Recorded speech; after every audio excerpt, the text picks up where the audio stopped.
Welcome. What do you think of Arkansas so far? It is great. You know, I was born up way north, and I am really excited about the weather.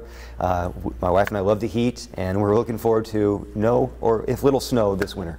So you were in Iowa previously, correct? Yeah. How did you spend over there as and what was your role? My role was Associate Superintendent, Waterloo Community School District. I was there for 4 years. Prior to that, I taught at the University of Northern Iowa for 3. Prior to that, I was in Illinois and Wisconsin. I was at Illinois, I was a principal and special ed director. Wisconsin, I was a rural superintendent.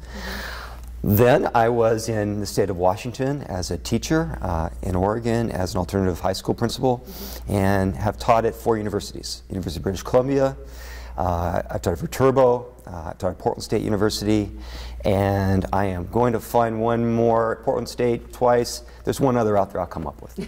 You've got quite the resume. You've been, you know, in the education system for a while now. Now you can add Arkansas on that resume, right? So that's just a wonderful thing.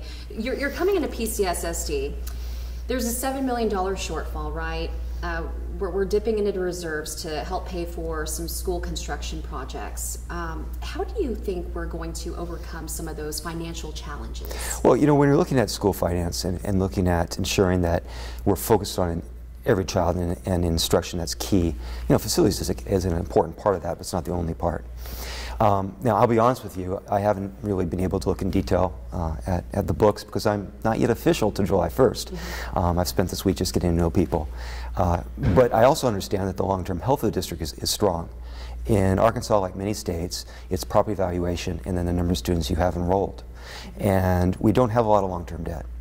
So we, I think, have to be intentional.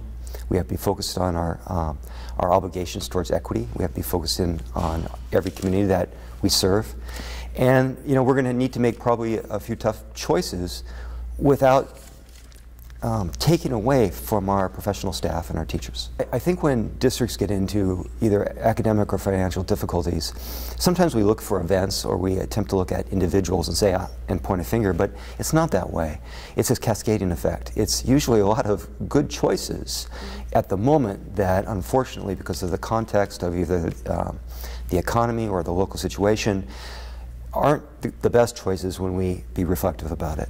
So, you know, that also turns the other way, that the cascading effect supports strong academics and strong fiscal health by making choices that is not just today, not just for tomorrow, but a year down the road, 2 years down the road. I think my experience as a rural superintendent in Wisconsin just after the Great Recession I think serves me well. I've bought buses. I know what diesel engine to buy.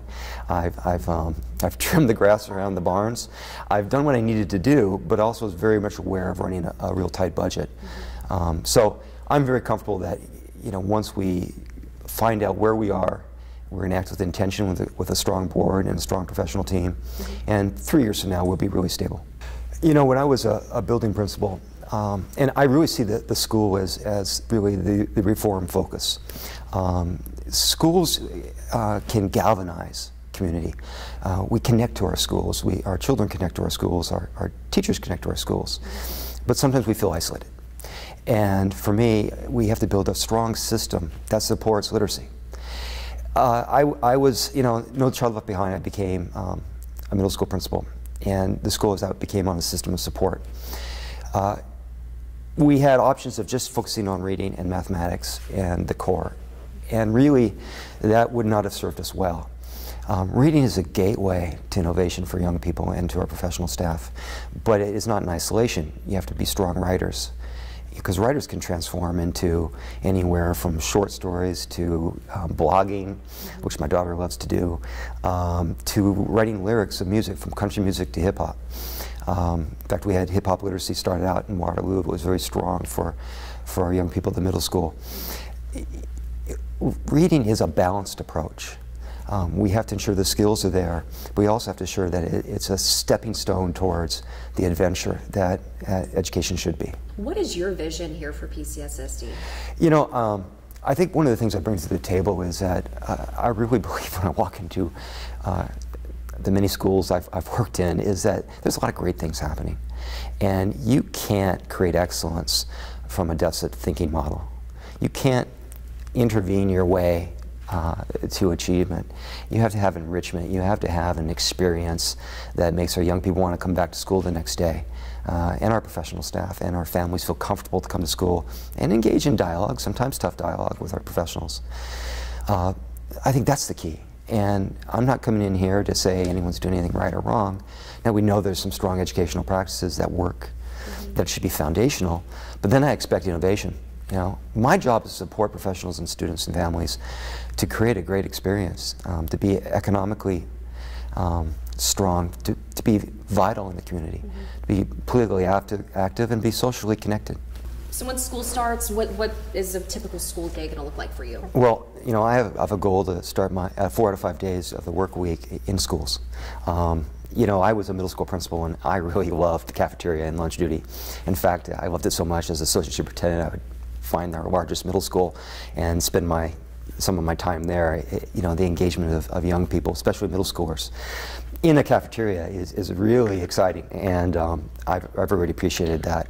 But that's my intent. I think that if we're going to meet the expectations of our community, I also have to understand how schools feel, how the climate engages our professionals and our families.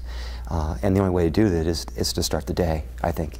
And you learn so much about how children enter a building, about how families are welcome, how the professional staff feels as they start the day. So that's what I intend to do from the first day on. I became an educator, not because necessarily I felt a passion for teaching. I've always had great opportunities to learn from teachers. And I wasn't sure after I got out of graduate school what I was going to do. So I ended up actually as a paraeducator in a juvenile detention center. And I spent a summer there, and the engagement I had with the young people, the young men, was very profound for me. And that's what led me to education. That was an opportunity not to tell someone how to think, but open the doors to thinking. And that has always drawn me in. As I've gone in my career, it's been more passionate, opening up more doors for that opportunity for professionals and young people to engage in thinking and where to go. By Arkansas. There were actually 3 districts that I believe I was a finalist for, and I was probably a strong contender. My wife and I, she is and was a successful principal in Iowa City, has moved down here. I was really enjoying the work I was doing in Waterloo. It wasn't a question of needing to get out. It was actually what's the next challenge and what would fulfill us. When I came and interviewed in Pulaski County, I was really impressed with the history of the community, the openness of ensuring that every child has an equitable but excellent education. And that fits well within my experience as a professional. So I was taken by the dialogue and conversation during the interview and what I'd learned beforehand. So it was one of 3, and I was actually going to stop looking and continue my commitment with Waterville Schools if it didn't fall into place.